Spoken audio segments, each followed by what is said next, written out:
আমরা তো যাই দেখেন স্বাক্ষর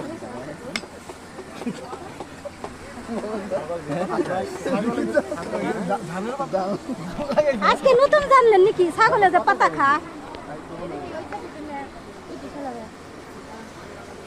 লাইসা বসো বসো খালি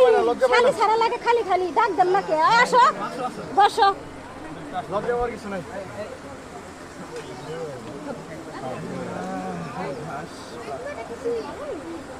লাইসা বসো না থাক বসো কে ছাগলের এটা কি খেতে কি ধান গাছ ধান খায় এটা কি এটাও যে ওটাই এখন কি এবার বসে থাকবো অনুমতি দিলে খাইবে অনুমতি খাবার সাথে কোনো অনুমতি লাগে না আপনারা মুরব্বী আপনারা বিসমিল্লাহ করে শুরু করেন